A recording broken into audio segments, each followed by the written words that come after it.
मेरा नाम आंचल अग्रवाल है और मैं मारवाड़ी बनियों के घर से आती हूँ। ऑफकोर्स मारवाड़ी बनियों के घर से आती हूँ तो जॉइंट फैमिली में हूँ, क्योंकि और तो हमारे पास कोई ऑप्शन होता नहीं है ना, एटलीस्ट दादाजी के मरने तक।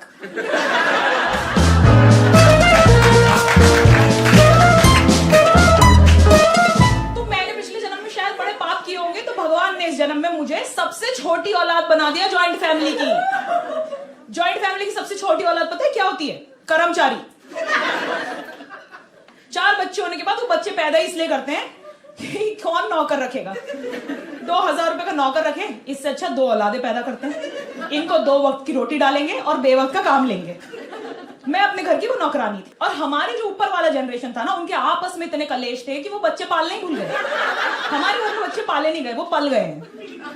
कोई नियम कायदा नहीं हमारे घर में। आपका बस चले, आप डाइनिंग टेबल पे हक दो, जिसको परेशानी है वो आके साफ करे।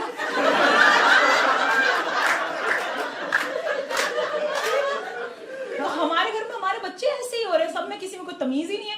और हमारी सबसे बड़ी है बहन, फिर उसके बाद है हमारे भाई, और उसके बाद फिर मैं हूं। तो जब बहन हुई, उन्होंने बोला और बच्चे कर लेते हैं, फिर भाई होते गए लगातार, तो वो बच्चे करते गए लगातार, फिर एकदम से बहन हो गई, तो उन्होंने फुल स्टॉप लगा दिया कि अब शायद मालिक की कृपा रुक गई है और लाइबिलिटी नहीं चाहिए, यहां पे रोक दो। तो मैं सबसे छोटी, मेरा घर पे निकनेम है गुड़िया।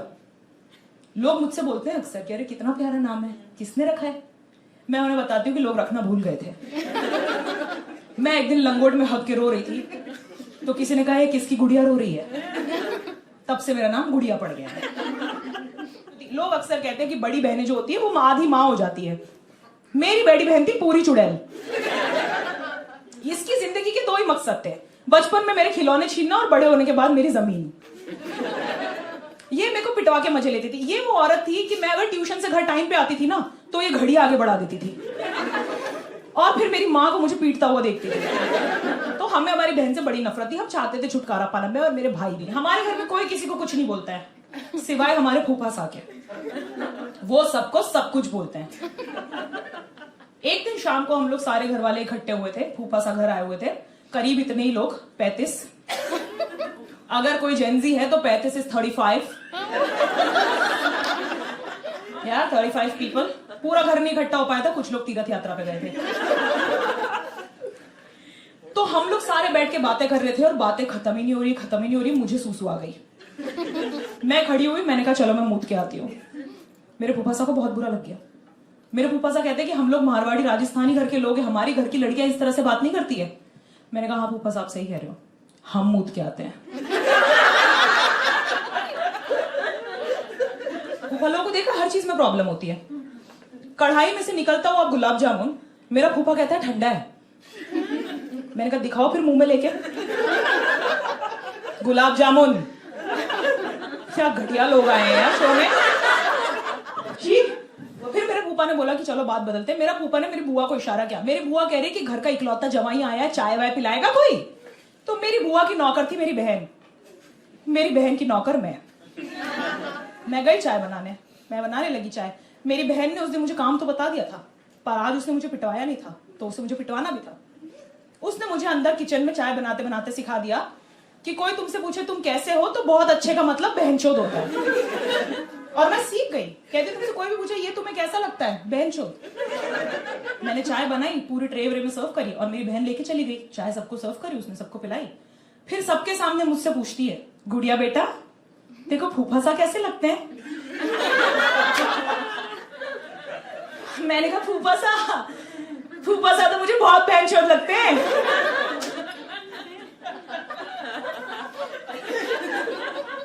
पिन ड्रॉप साइलेंस घर में। मेरी मरी हुई दादी की फोटो लगी थी पीछे, माला के साथ आंखें फट गई दादी की फोटो में। ये क्या चल रहा है?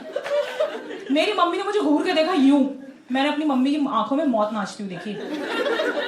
मेरी मम्मी बहुत मारती थी, मुझे मेरी मम्मी से बहुत डर लगता था। मतलब मेरी मम्मी इनोवेटिव थी हथियारों के साथ, किसी भी चीज को हथियार बना लेती थी। मेरी मम्मी ने गैस के लाइटर को हथियार बनाया हुआ था। वो उससे डरा रही, मुझे लगाओ चटका, लगाओ चटका, लगाओ चटका। मेरी गैस के लाइटर से गांड फट रही है, उसके लाइटर से गैस नहीं चालू होती थी। मुझे लगता था मेरे में आग लग जाएगी। मुझे आज तक लाइटर का इतना ट्रॉमा है, मुझे सिगरेट भी कोई और जला के देता है। भाई मैंने आंख में मम्मी बोलती है कि कितनी बदतमीजी से बात कर रहे हो, ऐसे मत बोलो, बुआ क्या सोचेगी। मैंने कहा बुआ ने क्या सोचना है, बुआ तो खुद बहुत बहनचोद है। मुझे समझ ही नहीं आ रहा है चल क्या रहा है।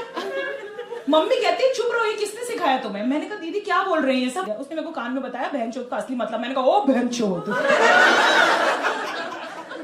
ये क्या कह गए हम। और जो मेरा फूफा था, वैसे फूफा मुझे बड़ा जहर लगता था, पर उस दिन फूफा मेरे रेस्क्यू पे आया। जैसे ही मेरी मम्मी ने अपना हाथ ऊपर किया था थौड़ का हथौड़ा समन करने के लिए ताकि वो मुझे पेल सके, मेरा फूफा जो दलदल में मगरमच्छ की तरह दीवान पे डला हुआ था, वो ठीक से उठ के खड़ा हुआ। अपना बनियान जो ऑफ शोल्डर हो चुका था वो सही किया और गुल्लक में से पजामा खींचा। खड़े होके कहता है कि घर की छोटी बेटी की अगर ये तमीज है तो बड़ी हाथ से निकल जाए, इससे पहले उसकी शादी करा दो। मैंने कहा इंस्टेंट कर्मा, तो मजे ही आ गए। और सबसे बड़ी बात पता है इसमें क्या है, मेरे फूफा को टेंशन है कि मेरी बहन हाथ से ना निकल जाए। ये फूफा जिसके चक्कर में घर की सारी औरतें दो दो दुपट्टे लेके घूमती है, ये फूफा जिससे अपने पजामे का नाड़ा नहीं बंध रहा है, जो पूरे समाज में अपने गुल्लक दिखाता हुआ फिर रहा है, ये कह रहा है कि बेटी हाथ से ना निकल जाए। मेरे फूफा की गुल्लक इतनी पॉपुलर है, मेरे घर के बच्चे 50-50 के सिक्के डिपॉजिट करते हैं गुल्लक में कि इनका कोई काम नहीं है, कम से कम फूफा की गांड छनके की पता तो चल जाएगा आ रहा है। घर की औरतें हमारी आंगन में पायल छनका रही, हमारा फूफा गांड। उस इंसान को मालूम ही नहीं है कि उसकी गांड में कितनी धनराशि है, वो अलग गुल्लक लेके घूम रहा है। फिर हमने एक बात सोची कि अगर हमें पहले पता होता कि मेरे बहनचोद बोलने पे इसे घर से निकाल देंगे तो मैं इतनी देर थोड़ी लगाती। मैं पैदा होती पहला शब्द माँ थोड़ी बोलती, मादल तोत बोलती कि निकालो इस नागिन को बाहर, दफा करो यहां से। और हमारी बहन भी खुश है शादी से, क्योंकि बहन बचपन से सुनती हुई आ रही थी शॉपिंग करना है पति के घर जाके करना, घूमने जाना है पति के घर जाके करना। हमारी बहन को लग रहा है पति के घर जाके ये सब होगा, ये अलग ही डिल्यूजन में जी रही है। तो बड़ी मम्मी बड़े एक्साइटेड कि हाँ चलो फिर कुंडली बनवा लेते हैं। तो फूफा कह रहे कि कुंडली बनवाने की क्या जरूरत है, पता तो है लड़की मांग ली क्या। हाँ, तो हमारी बड़ी मम्मी भी और ओवर एक्साइटेड। हाँ पर ये भी तो पता चलना चाहिए ना किस लेवल की मांग ली क्या, पहले पेड़ से शादी करानी है कि कुत्ते से। मैंने कहा बड़ी मम्मी ऐसा करो कि पेड़ से ही करा दो, क्योंकि कुत्ता तो है जिससे भी होगी उसको बना ही देगी। फिर बनवाया दीदी का बायोडेटा। बायोडेटा इतना झूठा डॉक्यूमेंट, ओहो, उससे झूठी चीज नहीं बनी दुनिया में।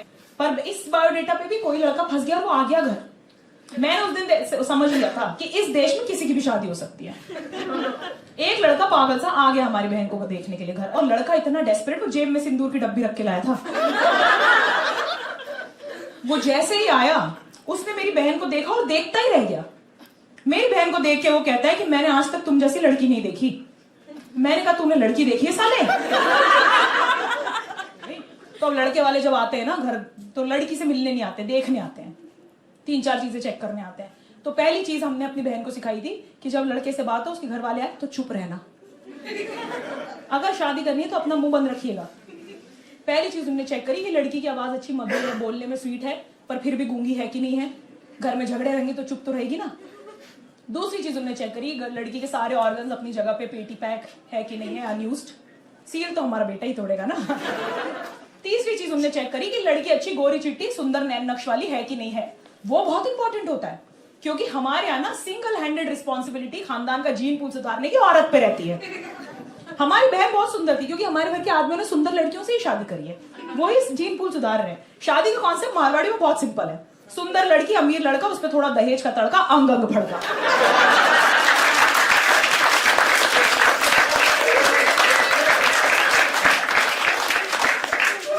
जैसे ही लड़के वाले आए ना, मेरे घर वालों को अलग ही मजे आ गए। आओ आओ मालिक मालिक, पधारो सा पधारो सा पधारो सा, सब एक दूसरे को पधरवा रहे। वहां पे हमारी घर की औरतें परेशान हो रही, पकवान रख रख के। हमारे घर के, हमारे गाने, मारवाड़ी लोगों के ना पता है गाने होते हैं। हमारे एक सबसे मशहूर गाना है, केसरिया बालम पधारो मारे देश। हमेशा कोई आदमी गाता हुआ दिखेगा, कोई औरत नहीं गाएगी केसरिया बालम पधारो मारे देश, क्योंकि हमारे घर की औरतें चाहती ही नहीं है कि कोई बालम पधार जाए। जैसे ही कोई बालम पधारता है तो आदमी लोग तो बैठ जाते गप्पे हाँकने। उन बालम की लांडी हुज्जत तो औरतों को ही करनी पड़ती है। इन्होंने सर्विंग शुरू करी, कह रहे अरे कचौरी क्या खिला रहे हो, समोसे भी लाओ। जरा गोलगप्पे भी लाओ, जरा दही बड़े भी लाओ। ये सारी चीजें आ रही, हमारी औरतें चक्कर ही काटे जा रही है किचन में। भाई हमने, लड़के वालों ने कहा कि हमें आपकी लड़की पसंद है, तो इन्होंने बोल दिया कि हमें शादी हमें मंजूर है। अब बाकी के घर वाले कह रहे हैं अरे तो पहला ही लड़का है, और भी लड़के तो देख लेते हैं ना, क्या पता नहीं आगे मार्केट में और भी कुछ अच्छा हो माल। भाई इन्होंने कहा कि और देख लेते। मेरी मम्मी को टेंशन हो गया। मेरी मम्मी कहती है कि बार बार ये लांडी उज्जत मुझसे नहीं होगी, आपके घर में कोई छोटा बेटा हो तो ये छोटी वाली को भी ले जाओ, इसकी भी उम्र हो चली है। और मेरी उम्र वही चली थी, मैं ऑलरेडी क्लास 3 में थी, बहुत देर हो गई थी। तो लड़के वालों से हमने कहा कि एक काम करते हैं, फिर रोका कर लेते हैं। लड़के वाले कह रहे हैं कि रोका होगा हम नहीं करते, ये तो पंजाबियों की रस्म है। तो हमारे घर वालों ने बोला कि हाँ पर किसी और समाज से अगर कोई रस्म ले ले तो इसमें बुराई तो नहीं है। मैंने कहा तो आप पैग और तगड़ी कबाब नहीं ले सकते थे? हाँ हम भी कर लेते, थोड़ा लागे 3 पैग बलिए। कब तक छाछ पी पी के हम जिंदगी गुजारेंगे? आपको लाना था तो रोका ही लाना था, जो कि इतनी फिजूल रस्म है। मेरे घर वाले जो रेलवे के बंद फाटक में नीचे से झुक के निकल जाते हैं, इनको लग रहा है ये तिलक लगा के लड़का रोक लेंगे।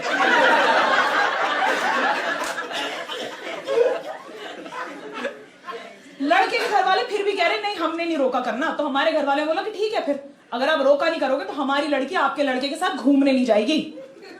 लड़के ने जेब में से सिंदूर निकाल के खुद को तिलक किया है।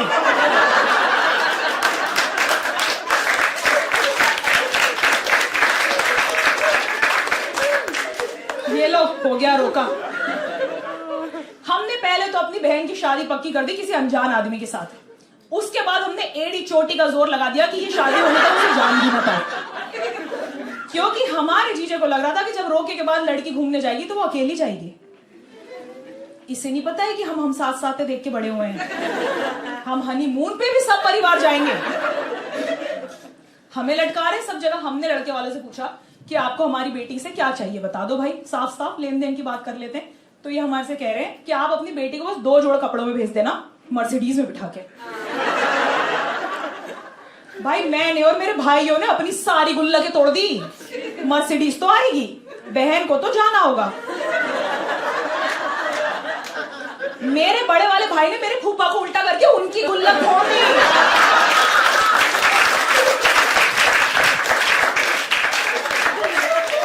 मर्सिडीज तो आएगी, और जब तक मर्सिडीज आती हमारे जीजे के पास थी मारुति 800, और हम सारों को लटका के ये भेज रहे हैं कपल के साथ मारुति 800 में घूमने। मारुति 800 इतनी फिजूल गाड़ी है कि जब मारुति ने वो बनाई तो उसमें एयरबैग भी नहीं डाले। उसने बोला कि इसके साथ तुम खाई में जा रहे हो तो मर ही जाओ ना, ऐसी जिंदगी जी के भी क्या करोगे? उसमें ना पावर ब्रेक है ना पावर स्टीयरिंग। मेरा अब गाड़ी में ना आपको बैठने की जगह अपनी उम्र के हिसाब से मिलती है, ठीक है। मेरा जीजा दीदी को लेने आया, साथ में हम सारे भाई बहन। जीजा आगे बैठ गए ड्राइवर सीट पे, बाजू में जीजी, वो घुमाए जाए पावर स्टीयरिंग के। उनका फोरप्ले वहीं चल रहा है। पीछे वाली सीट पे मेरे 3 भाई बैठे हैं, 1 2 3, और मैं और मेरा इमीडिएट बड़ा भाई डिक्की में। डिक्की खोल के पांव बाहर लटका के। किसी को कोई टेंशन नहीं ना, नौकरी तो है, मर गए तो दूसरे पैदा कर लेंगे। हमें बिठा दिया 800 में, डिक्की खोल के पांव बाहर लटका के। मुझे इंदौर शहर के एक स्पीड ब्रेकर की मसल मेमोरी हो गई थी कि यहाँ धचका लगने वाला है। मैं धचका आने के 10 सेकंड पहले गांड उचका लेती थी, उचको उचको उचको, झटका लगेगा। भाई जैसी झटका लगे वो 800 की डिक्की मेरे मुंह पे। लोग मुझसे कह रहे हैं आपके डिंपल कितने सुंदर है, डिक्की से लग के हुए हैं।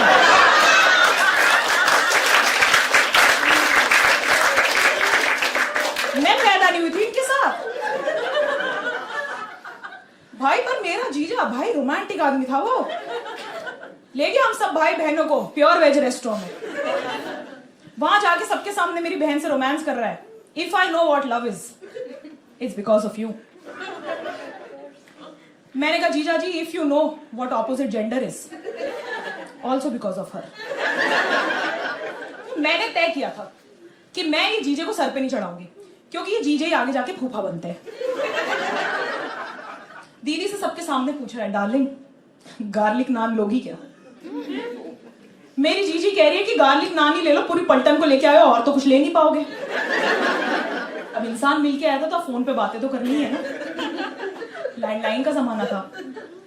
लैंडलाइन पे लोग जो कॉल करते थे ना, उन्हें लगता था कि सिर्फ 2 पार्टी होती है, एक कॉलर और एक रिसीवर। एक और पार्टी होती है लिसनर, जो इनकी बातें सुनती है।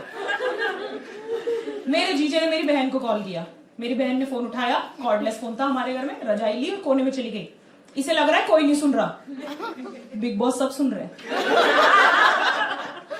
हम सारे के सारे टीवी बंद करके नीचे दुकान में फोन उठा के बैठ जाते थे कि इनकी बातें क्या चल रही, देखे तो सही, एंटरटेनमेंट। मेरा जीजा मेरी बहन से कहता है I love you, I miss you, I kiss you. Peak romance, succinct and precise.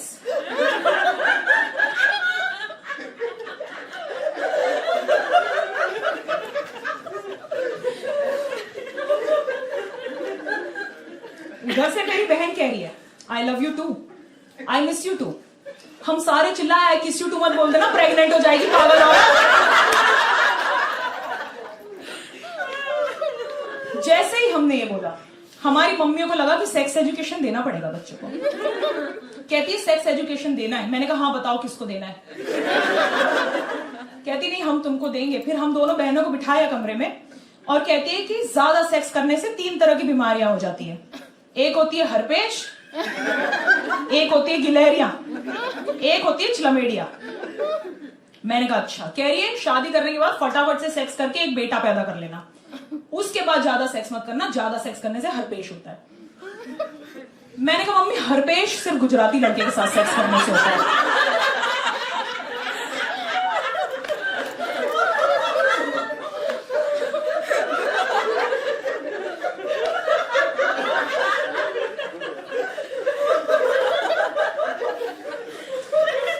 हरपेश भाई पटेल।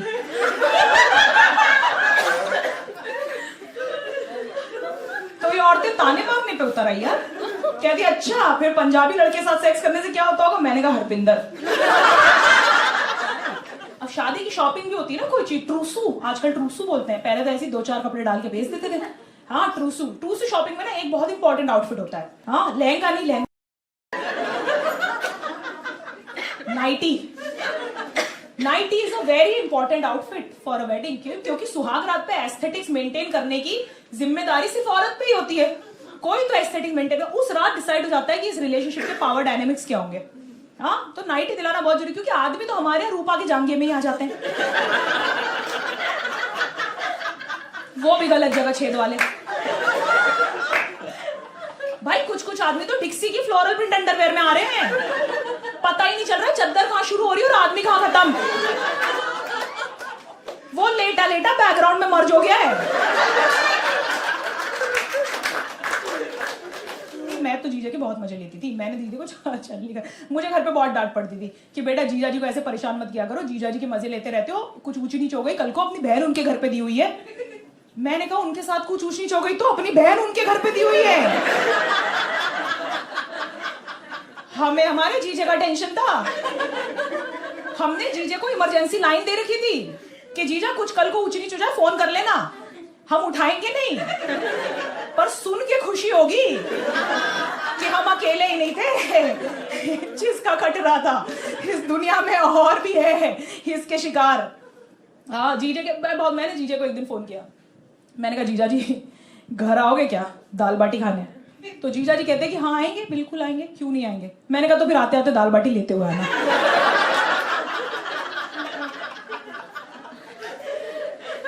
इस बात पे मुझे क्यों डांट पड़ी, आ ही रहा था ना वो, ले आया दाल बाटी।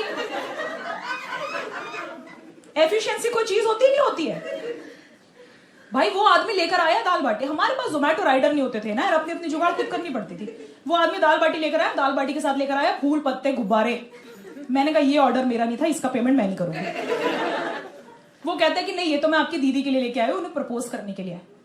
मैंने कहा जी 2 दिन बाद की धर्मशाला बुक है, अब याद आया आपको प्रपोज करने का। कहते हैं हाँ योर सिस्टर डिजर्व्स इट। उसने भाई दाल बाटी साइड में रखी और पूरे घर में गुब्बारे फूल पत्ते बिखेर दी, सजा दिए, नीचे जमीन पे सजा दी। यहाँ पे गुलाबों की खुशबू आ रही है, पीछे अगरबत्ती मेरी दादी की मरी हुई फोटो पे। पूरे घर का माहौल अलग ही महक रहा है। उसने पूरा कचरा कर दिया। मैंने कहा साफ कौन करेगा, तेरा बाप। नौकर तो मैं हूं, भूल क्यों जाते हैं सब। भाई फिर भी मेरे भाई ने मुझसे बोला कि तू ये गुस्से का घूंट पी ले, 2 दिन बाद अपनी बहन जाने वाली है, तब तक सहन कर लेंगे। मैंने कहा हाँ ठीक है, चलो ठीक है। जीजा ने प्रपोज करने की पूरी व्यवस्था बिठा दी। मैं और मेरा भाई कॉन्ट्रा खेलने बैठे थे, हमने रिमोट फेंका कि ये देखेंगे, ये ज्यादा इंटरेस्टिंग है। शादी के लिए प्रपोज करते तो क्या करते हैं, will you marry me question mark. मेरे जीजे ने उसको कर दिया you will marry me full stop. मना करके दिखा बहन जी। भाई शादी के दिन हमने कोई रस्म नहीं रखी थी, ना संगीत ना मेहंदी, सीधे फेरे। हमें चाहिए ही नहीं लफड़ा, इसे यहां से जाना। हमने जीजे के जूते नहीं चुराए थे, हम उनके लिए और जूते लाए थे कि कभी कोई दिक्कत आ गई तो इन्हें पहन के चले जाना, पर चले जरूर जाना, यहां ना रुक जाना। जी को विदा करते करते सारे गाए हैं ना आना इस देश तू लड़ो। दीदी हमारी